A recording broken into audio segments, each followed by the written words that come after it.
So this new one, now we have, it's Dor Vador in the Chassidic Heritage Series book, Recurring Exodus. It's 2 discourses, 2 maamers by the Rebbe, and both around the Pesach theme. So this new maamer, again, called Dor Vador, you see was said in 1974. It was said by the Rebbe's birthday. Then the next one, that's going to be like the sister maamer to it, that one was said at the end of Pesach. It's about 2 weeks apart-ish, not even. So Dor Vador, what are we speaking about here? We're talking about the Exodus of Egypt. Just to give you the summary, where we're getting at with this maamer is that we're looking at this idea that we're exposed to experience the Exodus from Egypt every day of our lives, relive it. What does that mean, relive it? How can we actually relive the Exodus? And there's also an idea that we're still going to be like speaking about the Exodus when Mashiach comes. It's like, what? At that point, we're kind of there. So why are we still going to be living in the past like this? There must be something about the Exodus from Egypt, something about reliving it that transcends what actually occurred, makes it relevant even now. As usual, we're starting with what it talks about in the Gemara. And this is Psachim that talks about, it says, B'chol Dor Vador, in every generation, Chayav Adam L'Eretz Atzmo, a person must see himself, Ki Iluhu Yatz Mitzrayim, as if he personally left Egypt. Every generation would say, oh yeah, God took out our ancestor, but it's like God took me out as well. Okay, Shneemar, as it says, and this is not going to quote the Torah, quoting from the book of Shemos, which when the Exodus is recorded in the Torah, Begat Levincha, you should tell it over to your sons, Vayamahu on that day, Lamar saying, because of this, Asa Hashem li b'tzeis Mitzrayim, God did for me when I came out of Egypt. It looks at that the Torah commands us that you should tell it over to your son. What we learn from that is not just that the story is supposed to be recounted, but of course, you're not just going to tell it over to someone who's walking out with you at the same time. So it must be referring to a future time when the son who hadn't been part of the Exodus is going to be asking you about things. You have to make sure to be telling it over in the future. The basic idea of it. If you look also, you see that word Higadata, it's the same letters. It's because it's the same root from the word of Haggadah. Because Haggadah is telling over. That's what the Haggadah of Pesach is, the telling over the story of Pesach. From this, we have 2 kind of ideas. So one is that we see the simple, straightforward explanation is that we're supposed to be reliving the Exodus every year. So we say, okay, we understand that. We celebrate Pesach every year. That's how we're going to relive the Exodus every year. We have a whole night, or the diaspora, we have 2 whole nights where we talk about the story of Pesach, and we go through that Haggadah all over again, and we realize that it's not just a story of the past, it's something that's relevant to us today. We got that. But Chassidus takes it, and okay, so we'll get to it in a second, but if you remember, we learned this in Tanya. Chassidus takes it, it's not just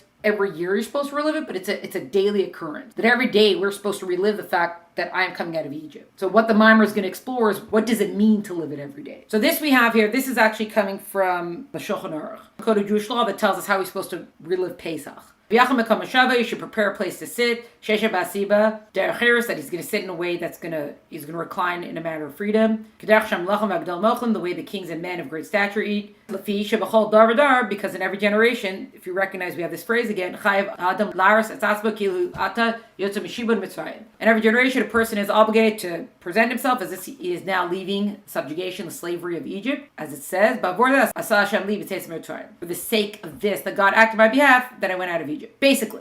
Oh, so I kind of skipped ahead of this. This passage here is just to show how the Shulchan Aruch shows us that we relive Pesach every year. The Exodus, we relive it every year on Pesach. How do we relive it? Well, because we know we have the Seder. Part of it that we have the reclining. You could especially imagine that when the Jews came out of Egypt, there were slaves. You didn't get to sit and recline at your table when you were a slave. You didn't eat like that. And you could see how nobility could eat like that. They have all the time in the world. They have all the food that they need. So they recline. They don't just sit. They don't have stiff back dining room chairs in those days. They have their lounge chairs that they would recline on. That you eat like a king. So that's what we do at our Seder. We're supposed to eat like a king, right? That's why we have the whole thing of reclining. Part of the reliving it is like, look, we are free now. So this is how the Shulchan Aruch, which is the code of Jewish law, where halach is laid out for us. That's what it tells us how we're supposed to do. We have this thing now that we're going to look at. This thing of B'chol Dor Vador, that in every generation is actually kind of looking at 3 different stages or levels of the Exodus. So one is that we talk about what happened in the past, the original occurrence. Then we have the yearly commemoration that we have for it, which is Pesach Seder, and there's different ways that we do that. And then we have the 3rd stage, which is times the Mashiach that we're supposed to speak about it. How did we get here that we have so much of this all of a sudden? So let's look at one thing. We have Shneemar, as it says, you remember the day you went out of the land of Egypt, all the days of your life.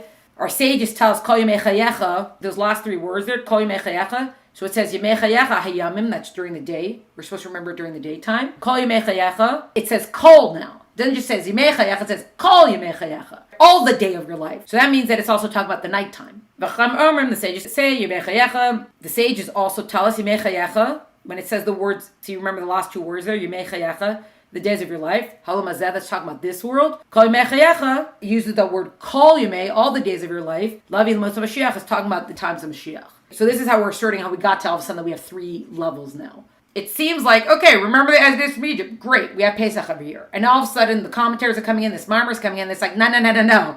Don't forget all this other stuff that's going on here right now. It's not just having the Pesach Seder is not it. There's more going on here to relive it. We have this that our sages tell us, that night and day, which by the way, that's the Shema covers that. The Shema has a few paragraphs to it. And one of the paragraphs mentions the Exodus from Egypt. So when we say Shema in the morning and we say Shema at night, we cover the remembering of the Exodus from Egypt at night and during the day. That's kind of like the checkmark version of it. But then we have this new dimension now that the sages added in. Sages are looking at this, they're like, look at this phrasing. This is an interesting phrasing. Remember it the days of your life, okay? But instead it's like, no, you have to remember it all the days of your life. Like, oh, okay. If you didn't put that all there, we would have thought that maybe we could have skipped Tuesdays or something. So the sages say, no, the reason why it says all, because it's the whole day. That's one explanation, that it's day and night, as we just kind of said. All the days of your life, it means the times that you live in now and the future times that are to come, which is a little interesting. Basically, the whole thing that we're doing today is setting up the question of like the maamer for the rest. 2 full sections of the maamer sets it up. Now, the other thing we have here, the Alter Rebbe Tanya builds on this, that it's not just talking about now and then and etc. B'chol Dor Vador, in every generation, the Alter Rebbe adds in B'chol Yom V'Yom, in every single day. So not just this general idea of night and day and this general idea of the present and the future, but this is supposed to be a full-on daily reliving occurrence. We're supposed to wake up every day and be like, today I am free from Egypt. Now, if you remember the way we learned it in Tanya, we said that when we say Shema, we live the Exodus because we're uniting ourselves with something that's beyond nature. So the Exodus that occurs is an Exodus from our own limitations. Which, spoiler alert, this idea of getting out of limitations, we might be seeing it again. Tanya kind of gave us already this idea of it, that when we connect to God, we transcend nature, and that's an Exodus that occurred. Which again, Shema commemorates the Exodus, so we say it morning and night, so twice a day we can transcend, etc. So we already took this already to a whole new level. Just to go again to our 3 levels of Exodus, we could see how do we fulfill it by remembering the original occurrence. Well, so again, we have the Seder. This is what the Torah tells us. 7 days you should have matzah.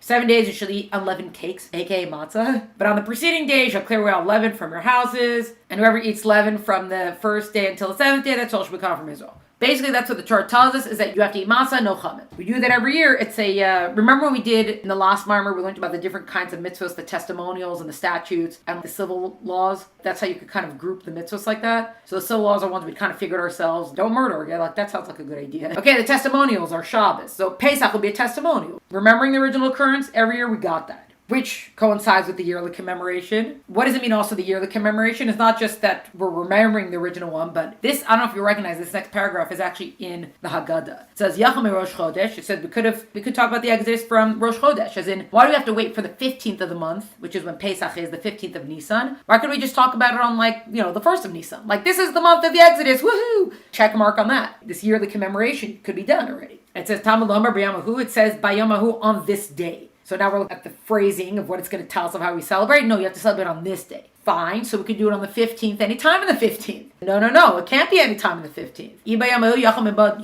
Any time of the day. Talmud says, we're taught that it says bavor zeh, which if you look all the way up at the original line, because of this. So what does that mean, because of this? Bavor zeh lo amarti ela b'shah shesh matzah mar menachem l'fnecha. That at the time you have matzah mar in front of you.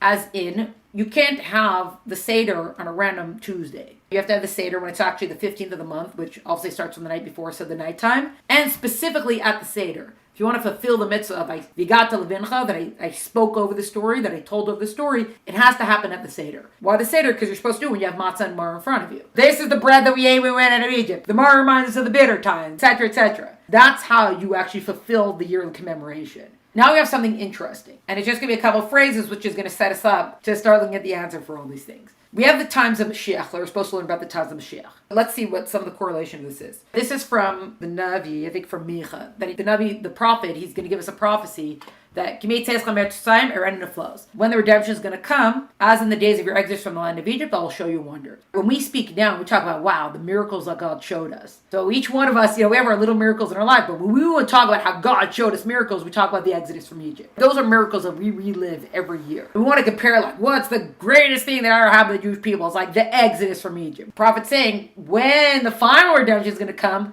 when Mashiach is going to come, you are going to see miracles just like those miracles that you saw leaving Egypt. That's how big those miracles are going to be. Why Egypt? Egypt's the prototype. On the one hand, Egypt was the precursor for all exiles happened because of Egypt. But the Exodus, the same idea. The Exodus from Egypt introduced and made possible all redemption from exile. Because we were able to break out of the Exodus from Egypt, or God took us out, we had the Exodus from Egypt, there had to be a first time. And once there's the first time, now more times can occur. We say it in that God, if God hadn't taken us out of Egypt, we would still be slaves. And there's always the question, like, would we really still be slaves in Egypt? There are commentaries who assert that part of why Egypt fell was because, well, all the 10 plagues destroyed Egypt, and then the Jewish people walked out, yet all these slaves just walked out free. It's hard to recover from something like that. There are commentaries who say that if Exodus had never happened, Egypt would still be a massive world empire today. And if that would be the case, who knows? Maybe it would have been so many years, we'd be stuck in the slave mentality, God forbid, and we'd still be slave-like people in Egypt. There are commentaries that assert that because we're saying, if you hadn't taken us out, we'd still be there, and they take it literally. But the general idea is that the Exodus from Egypt wasn't just,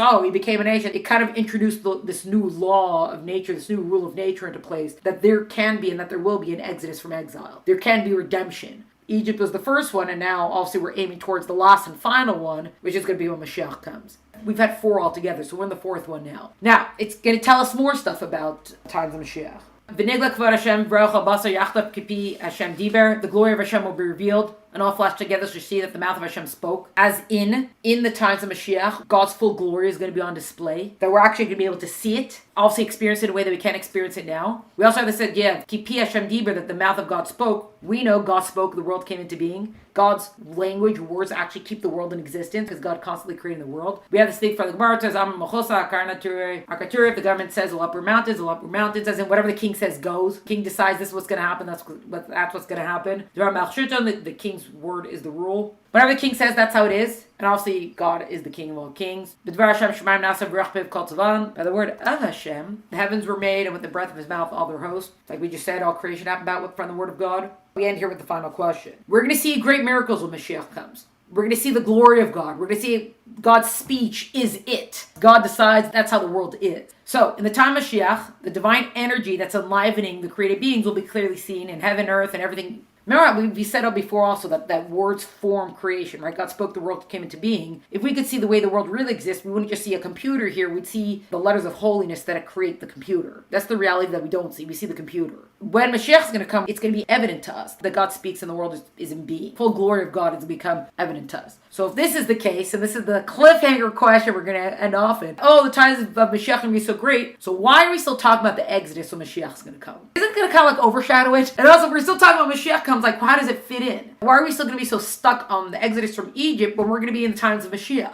This is not equating. Now, but why do we have the question at all? Why do we even ask this question? Because going back to this 3 levels of Exodus, we have shown with all the verses that came before that, reliving the Exodus from Egypt is not just, this happened once to us. I suppose I feel like every year I recline like a king, I sit like a king. We have the morning and the evening that we say it, but we also said that we're supposed to do it in today's day and also in the future day. So if this is what the sages have taught us, Torah is truth. Truth is true no matter where or when it is. That's why it's truth. If this is the case, that means that even during Messianic times, we're still going to have this obligation of be reliving the Exodus from Egypt to be speaking about it. Why? And where does that fit into everything? And that is the cliffhanger question of this class. We shall resume next time.